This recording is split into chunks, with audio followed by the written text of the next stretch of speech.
Hey guys, it is Tristan with Nerdette's NewsStand, and this really, I don't like too often doing articles like this because, the shill media is kind of ridiculous. Comicbook.com, CBR, Polygon, Kotaku, you name it, and the majority of the stories within it are either contradictory or just complete and utter bullshit. So taking their information is kind of at a bias already. Well, the other day I reviewed John Carpenter's one-shot, Year of the Villain, for Joker. I gave it nothing but praise. I absolutely loved it. I felt like it was a very good version of Joker. I felt like John Carpenter did his homework. I felt like he put humor in there, he put crazy in there, and slightly put a message in there too, and it was really good. I loved everything about it. Now, I opened up my Google Cards the other day, and last night, and I'm like, what the fuck, CBR? John Carpenter's Joker is way more problematic than Todd Phillips' movie. But wait, CBR, didn't you run stories about how problematic that was too? Joker in The Dark Knight Rises suffer from the same failure. Why Joker is sparking a backlash over the portrayal of incel violence. Oh, but this is worse. This is so much worse. I can't believe it. If you are new to the channel, make sure to subscribe and check if you still are subscribed. I've had people saying that they, for some reason, are not. Also, make sure to like the video, and if you want to check out or support the channel rather, check out the links in the description. Now that the shilling is done, let's take a look at this ridiculous article. Now, of course, if you haven't read Joker and plan to, this is going to have spoilers. There's no way to get around it. It says one of the main concerns with director Todd Phillips' Joker was that it would portray violence in a way for mentally ill and toxic males to express themselves. God, you guys are the fucking worst. Anyway, some theaters were extra cautious. Yeah, I went through all of that. This is just ridiculous. Okay, so it says, luckily the film isn't that extreme. Oh, but some people are saying it's the worst. But it's breaking records, which I love to see. It's just a character study of Arthur, which portrays Gotham's mistreatment of the lower class. Yada, yada, yada. However, when it comes to a toxic Joker story, look no further than this week's Joker Year of the Villain one-shot by legendary director John Carpenter, which is as problematic as it gets. I still don't see it, but we're going to go through how they think it is because they're so far off base, it's ridiculous. Like, here's what I feel like before I get more into the article. I feel like this person, whoever you are, I think his name's Ronaldo, you saw John Carpenter's a huge name. You saw it related to something you could write about. And you were like, I'm going to go for him to make a name for myself. That's the only good explanation. Because there was nothing wrong. It was a solid story. Every single little bit of fundamentals were perfect. And yet you want to make a name for yourself. The thing I hate about it is when, I guess if that's how you want to think, then you want to step on other people to platform yourself is ridiculous. But go ahead, you do you, boo. Anyways, what I hate about it is you put it on a big website like CBR. And people have what's called mirror neurons. And it's usually in action or somebody close to you. But even reading, even finding information, our brain, there's 3 different spots in our brain. It's called the primary somatosensory cortex. And then you have the parietal cortex and the premotor cortex. Okay, so I know this is way too much into it, but this is what I feel like leftists and radicals do. They have these mirror ions. And that's basically, they're what they sound like. They mirror somebody else's actions. So if you notice when you're in a conversation with someone and they feel, very uptight, very shy, you kind of start to feel that way, right? Or if somebody's very energetic, very charismatic, you start to feel better. Those are your mirror neurons. Now, this with media starts to become like an infection.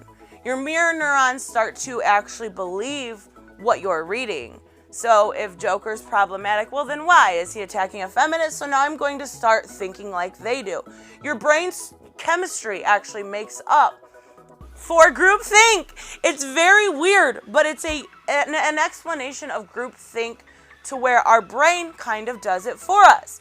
If we don't sit there and really search out information and make decisions for ourselves, our mirror neurons will just start to repeat and become an echo chamber in a way.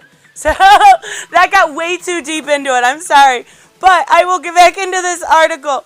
It says, rather than having an organic reason for the Joker to descend into the chaos we're accustomed to, in this story, the character goes off the rails because he's rejected by Enchantress. Like, she just doesn't want to work with him. She's like, guys, get out of my way. I got this. You're bad guys. I'm in Suicide Squad now. Like, she doesn't want to work with them. Guess what? So fucking what? They're crazy. They're literally villains. Oh my god. After escaping Arkham, Joker and his henchman Six of Hearts dress up like Batman and Robin. They parody the dynamic duo. They wreak havoc. Oh, they also kill a dog. You're not going to talk about that. The poor dog had a gun. My god.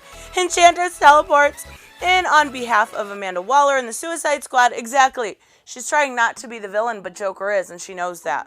But, you know, apparently it's because she wasn't interested in them. Keep going with that narrative. An intrigued Joker asks if she wants help and tells Six, and she tells Six to stay out of her way. And it's funny because she's like, oh, now you have an arch nemesis. That's why she was put there, not for the rejection, for the fact to give, you know, Six and Joker an arch nemesis. This triggers an enamored Six as well, who can't believe she's not giving the pair the time of day. Oh, my rejection. Shut up. Oh my god. Joker, however, takes it a step further. He uploads, he does like this inspirational speech, and I'll throw it on the screen while I'm talking.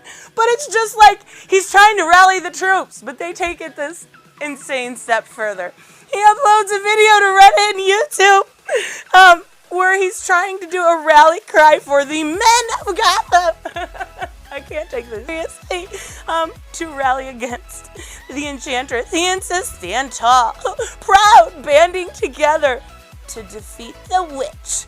This is similar to when folks lash out in the real world at women for not taking kindly to their advances. Like what? Did you just seriously compare the men of the world to Joker? Like, what the fuck is wrong with you? Honestly, it's gross and downright uncomfortable the way Joker manipulates his minions. Have you read Joker before? Have you ever read a comic before? Oh my god. He says Enchantress won't be happy until all of the men are on their knees. Yeah, he does. He says she wants the men on their knees. Now, when I read something like that, I don't just assume that he's like, okay, men only, yeah, that's it. No, I assume he means the people of Gotham. Like, come on, quit being so hyperbolic about this shit. And she's way too powerful for them and enslaves the goon with her magic. Ironically, Joker kills them, yeah. And he says they get sent to a farm upstate. Like, come on, it's all a fucking joke. Still, his mindset isn't something to promote. Oh my god, rejection doesn't warrant aggression. Obviously. If you read a comic book and you're like, oh, so when I ask so-and-so out on a date, I'm going to react like this? If you read that, then there's probably something mentally wrong with you. And this actually covers it. It talks about how mental illness isn't evil. Evil is evil. So they totally miss the point. It's ridiculous. Joker and Six come off as privileged and entitled. No. They come off as fucking crazy. It's kind of misogynistic, or this kind of misogyny fuels incel culture. What? Oh my god, this story put mental illness in a bad light. Six was depressed, vulnerable, and a tad deranged. So his actions in the story seem to indicate someone like him will simply go off their rockers if they don't get their way. No, Six actually gets away from the violence. 6 actually realizes how evil Joker is and gets away. Mind you, it ends up being a big fight, but that's not the point. This is ridiculous. Also, for Joker to use 6 and the other guys who buy into his message, some of whom are mentally ill, also plays into the stigma that the mentally troubled people are walking weapons. Wow, how fucking dare you! My God, talk about entitlement. Talk about freaking ridiculousness. You are. Like, nowhere in this comic did it ever indicate that the mentally ill were walking weapons. You did. Shame on you. Seriously, using the men of Gotham like that doesn't feel right at all. Aw, you're fifis. And painting a target on a strong, oh my God, stop. On a strong woman trying to stem the trouble brewing just isn't a good look. Yeah, Enchantress is a strong woman, but nowhere in this comic did it make her look anything less than strong. Like, I can't take this seriously. This one actually really pissed me off because I did enjoy this. I did think it was really good. And they took a very clear message about how being mentally handicapped is nothing that cannot be helped if we have the right, facilities available. It's saying, they're good. Evil is evil. Like, I keep coming back to that.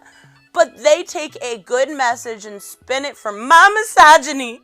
Like, quit playing. Quit trying to make a name for yourself. That's what it comes down to, right?